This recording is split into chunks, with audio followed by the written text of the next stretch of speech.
Nadreen, आप देख रहे हैं क्राइम टाइम न्यूज। मैं हूं आपका दोस्त Khaiser Khan, bureau chief crime time news.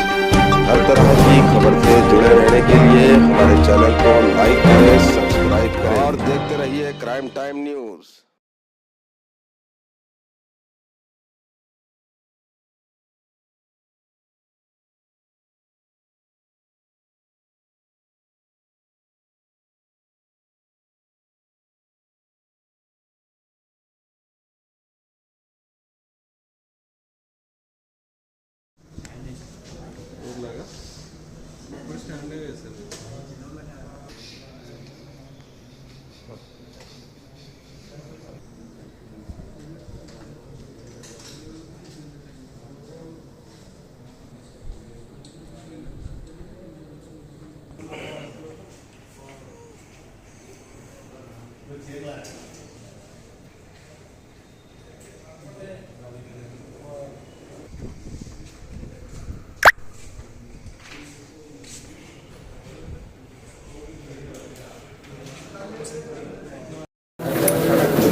Sir ready sir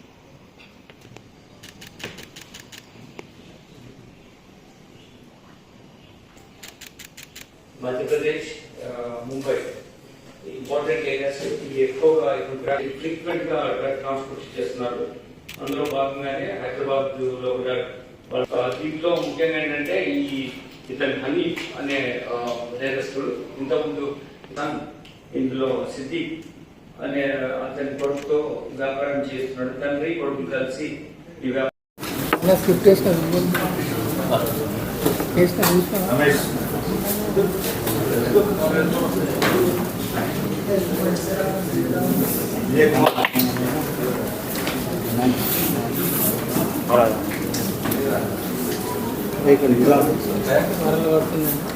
photos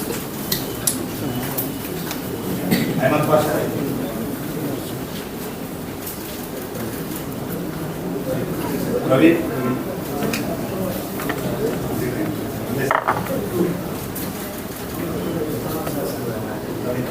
चलन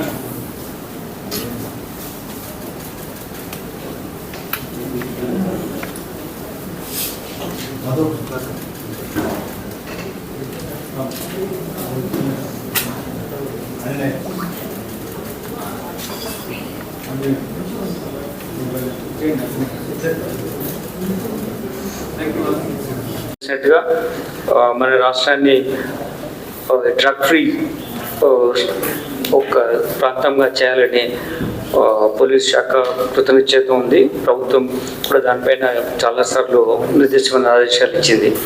దాంట్లో భాగంగానే టాస్క్ ఫోర్స్ ఆఫీషియల్స్ చేసినటువంటి ఈ ఇంపార్టెంట్ ఆపరేషన్లో ఒక inter state criminal gang involve father and son ఇద్దరు ఉన్నటువంటి గ్యాంగ్ను అరెస్ట్ చేయడం జరిగింది. వీళ్ళు రాజస్థాన్, మధ్యప్రదేశ్, ముంబై ఇంపార్టెంట్ ఏరియాస్ ఈ ఎక్కువగా ఇటువంటి డ్రగ్స్ దొరికే ప్రాంతాల్లో కనెక్షన్ పెట్టుకొని ఫ్రీక్వెంట్గా డ్రగ్ ట్రాన్స్పోర్ట్ చేస్తున్నారు. అందులో భాగంగానే హైదరాబాద్లో కూడా వాళ్ళకు అమ్మాలని చెప్పే ఉద్దేశంతో ఇక్కడికి వచ్చినప్పుడు మనకు వాళ్ళపైనటువంటి అడ్వాన్స్ ఇన్ఫర్మేషన్ ప్రకారం వాళ్ళను పట్టుకోవడం జరిగింది. దీంట్లో ముఖ్యంగా ఏంటంటే ఇతను హనీఫ్ అనే నేరస్తుడు ఇంతకుముందు ఇతను కూడా అక్కడ అరెస్ట్ అయి ఉన్నాడు మధ్యప్రదేశ్లో, సేమ్ కైండ్ ఆఫ్ ఈ డ్రగ్ పెడ్లర్గా యాక్టివిటీలో. అలానే అతను సన్ ఇందులో సిద్దిక్ అనే అతని కొడుకుతో ఈ వ్యాపారం చేస్తున్నాడు. తండ్రి కొడుకులు కలిసి ఈ వ్యాపారం చేస్తున్నారు. ఫస్ట్ వాళ్ళకు చిన్న స్ట్రాప్ బిజినెస్ ఉండేది, అది అందులో ప్రాఫిట్ రాకపోవడం మూలంగా కాస్మెటిక్ బిజినెస్ చేయడానికి వాళ్ళు ప్లాన్ చేశారు. కాస్మెటిక్ దాంట్లో నష్టాలు రావడం మూలంగా ఈజీ మనీ ఫాస్ట్ బక్ కోసం ఈ డ్రగ్ పెడ్లింగ్ యాక్టివిటీలో ఇన్వాల్వ్ అయినారు. మీరు ఇంతకుముందు ఒక ఓల్డ్ మూవీ ఉంది, Hindi movie, what you call వందే హాత్ అని, Amitabh Bachchan and some other hero, I mean actors అని ఉంటారు. దీంట్లో ఏంటంటే ఫాదర్ కొడుకును దొంగను తయారు చేస్తాడు. సేమ్ వే ఫాదరే కొడుకును డ్రగ్ పెడ్లింగ్లో పెడ్లర్గా తయారు చేసి డిఫరెంట్ స్టేట్లో అమ్మే విధంగా చేశాడు.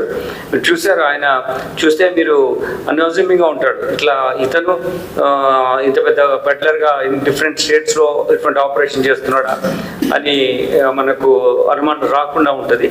తర్వాత అతను సన్తోనే చేస్తున్నాడు. సో మనం ఎప్పుడన్నా ఏదన్నా ఆపరేషన్లో సెర్చ్ చేయడం కానీ ఇన్ఫర్మేషన్ కానీ మనం అతను చూసి మన పోలీస్ కానీ వేరెవరైనా కానీ అంతగా నమ్మలేము, వీళ్ళు ఇట్లా ఉంటారని చూసే అటువంటి మనము సస్పీషియస్గా చూడాల్సిన సిచ్యువేషన్ లేనటువంటి కన్స్పిక్యూస్ బిహేవియర్ ఉంటుంది.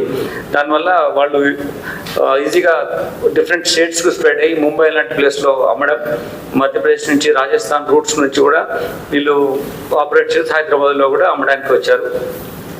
అంటే వీళ్ళు గాంజా లాంటి యాక్టివిటీ అయితే మీకు చాలా సార్లు మనం పట్టుకున్నాం. బట్ హెరాయిన్ 100 grams చాలా important. Only particular group of addicts ఈ కన్జ్యూమర్స్కే తీసుకుంటారు కాబట్టి higher level of receivers, higher level of consumers కోసం అమ్మడానికి కోసం ఇక్కడ రావడం జరిగింది. ఇట్లా వీళ్ళు వచ్చినప్పుడు ముఖ్యంగా అక్కడ నుంచి ట్రాన్స్పోర్ట్ అవుతూ బస్సులో ఎక్కువ వస్తున్నారు. ప్రైవేట్ బస్సెస్ మీద మన నగరానికి వచ్చి ఇక్కడ ఉన్నటువంటి వాళ్ళకు పాత కాంటాక్ట్స్లో అని వీళ్ళను మాట్లాడి ముంబై నుంచి కూడా ఉన్నటువంటి కాంటాక్ట్స్లో వీళ్ళు మన ఇక్కడ ప్రాంతాల వాళ్ళు కానీ మధ్యప్రదేశ్ ప్రాంతం వాళ్ళు కానీ ముంబై వెళ్ళినప్పుడు అక్కడ కనెక్షన్లో ఉన్నట్టు వాళ్ళతో ఇక్కడికి ఇంటరాక్షన్లో ఉంటూ ఇక్కడ కొత్త వాళ్ళను కానీ లేకపోతే ఎగ్జిస్టింగ్ వాళ్ళతో కాంటాక్ట్లో ఉండాలనే ఉద్దేశంతో చేస్తున్నారు. వీళ్ళు both the ways peddlers and kind of ఇక్కడ ట్రాన్స్పోర్ట్ చేస్తున్నారు, వాళ్ళు అడిక్షన్లో ఉన్నారు. అంతేకాకుండా ఇంపార్టెంట్ నెట్వర్క్ బిల్డ్ చేయడంలో కూడా they are playing important role. Then వాళ్ళ ఒక కుటుంబం వ్యాపారం లాగా తండ్రి కొడుకులు కలిసే ఇది చేస్తున్నారు కాబట్టి అంత ఈజీగా పోలీస్ పట్టుకోవడానికి అంత అవకాశం తక్కువ ఉండే విధంగా ఎక్స్పోజ్ కాకుండా ఇటువంటి యాక్టివిటీ చేస్తున్నారు. బట్ స్టిల్ వాళ్ళు ఆ స్టేట్లో పట్టుబడ్డారు కాబట్టి వేరే స్టేట్స్లో యాక్టివిటీ చేయాలి. ఇప్పుడు మనకు పట్టుకున్న తర్వాత మళ్ళీ ఇంకో స్టేట్ చూస్ చేసుకునే అవకాశం ఉంటుంది కాబట్టి ఇంకొక యాక్టివిటీలో వేరే ఎవరు ఉన్నారో వాళ్ళని కూడా పట్టుకొని ఎంటైర్ నెట్వర్క్ను అన్రావెల్ చేస్తాం. Thank you. బోనాలు ఫెస్టివల్ అనేది మన తెలంగాణ సంస్కృతికి నిదర్శనం. మనం చాలా రకమైన మొక్కులు, చాలా రకమైనటువంటి మన యొక్క ఫ్యూచర్ ప్రాస్పెక్ట్స్, చాలా రకాలైనటువంటి అభద్రతలు మనిషిలో ఉంటాయి కాబట్టి అవన్నింటినీ తీర్చే తల్లిగా మనము అమ్మవారిని మన వాళ్ళు పూజ చేసి ఈ బోనాల్లో నిష్టగా వాళ్ళు ఈ పండుగ జరుపుకుంటారు. ఈ సందర్భంగా మనకు ఒక 400 కానీ ఎక్కువ టెంపుల్స్లో మన ఎన్టీఆర్ రాచకొండ లిమిట్స్లో ఈ బోనాల పండుగ జరుగుతాయి. అంటే హైదరాబాద్లో గోల్కొండ, దాని తర్వాత లష్కర్ బోనాలు, దాని తర్వాత మన లాల్ బజార్ బోనాలు, ఇట్లా ఇంపార్టెంట్ 3 బోనాలు ఉంటాయి. కానీ మన దగ్గర ఏంటంటే చాలా టెంపుల్స్లో కాంగ్రిగేషన్ ఉంటుంది. ఇది ప్లాన్డ్గా లేకుండా ఉంటుంది కాబట్టి మేము ఎక్కువ ప్లాన్ చేసుకోవాల్సి వస్తుంది. దీనికి ఎక్కువ మంది ప్రజలు డిఫరెంట్ టెంపుల్స్కి వెళ్తారు కాబట్టి వాళ్ళందరూ కూడా పోలీసుకు సహకరించవలసి కోరుతున్నాం. దాని తగ్గట్టుగా బందోబస్తు ఆల్రెడీ వేసాం. మొహర్రం కూడా నిన్న 19th డే అయింది, 2 రోజులు అట్లా ఈ పండుగ టైంలో కూడా ఉంటుంది కాబట్టి అందరూ మత సామరస్యంతో అందరూ ఫెస్టివిటీ బాగా జరుపుకోవాలి, భక్తి శ్రద్ధలతో చేసుకోవాలి. అన్ని మతాలు ఒకటి అనే ఉద్దేశంతో ఉండాలి కాబట్టి అందరూ బాగా ప్రశాంతంగా పండుగ చేసుకోవాలని మేము పోలీస్ డిపార్ట్మెంట్ తరఫున కోరుతున్నాం. ఎటువంటి సహాయ సహకారాలు ఉన్న ట్రాఫిక్ పరంగా కానీ, మహిళా భద్రత పరంగా కానీ మా షీ టీమ్స్ ఉంటాయి. ట్రాఫిక్ పోలీస్, ట్రాఫిక్ రెగ్యులేషన్ ఉంటారు. క్రైమ్, దొంగతనాలు ఏమన్నా అవడానికి కూడా ప్రివెంట్ చేయడానికి మా క్రైమ్ టీమ్స్ ఉంటాయి. లా అండ్ ఆర్డర్ పర్స్పెక్టివ్లో law and order officials already బందోబస్తుకి ప్లాన్ చేస్తున్నారు. కాబట్టి ప్రతి సంవత్సరం ఏదైతే ప్రశాంత వాతావరణంలో బోనాలు జరుగుతాయో ఈసారి కూడా అదే విధంగా బోనాలు ప్రశాంత వాతావరణంలో జరిపే విధంగా ఏర్పాటు చేయడం జరిగింది. మా ఏఆర్ సిబ్బంది అలాగనే మా టాస్క్ ఫోర్స్ అధికారులు అందరూ కూడా దీంట్లో బోనాలు సెలబ్రేషన్స్లో బందోబస్తును నిర్వర్తిస్తున్నాం. ముఖ్యంగా మనకి ఏంటంటే ప్రజలు వాళ్ళ పండుగ చేసుకుంటుంటారు, వాళ్ళ బోనాలు అమ్మవారిస్తారు. ప్రజలే వాళ్ళకి ఫెసిలిటీ చేయడమే మాకు ప్రియమైన పండుగ. సో ఆ పండుగ బాధ్యతను మా అధికారులు అందరూ తీసుకొని మంచి వాతావరణంలో ప్రజలు ఈ పండుగను సెలబ్రేట్ చేసే విధంగా ప్రజలకు సహకరిస్తాం. Thank you.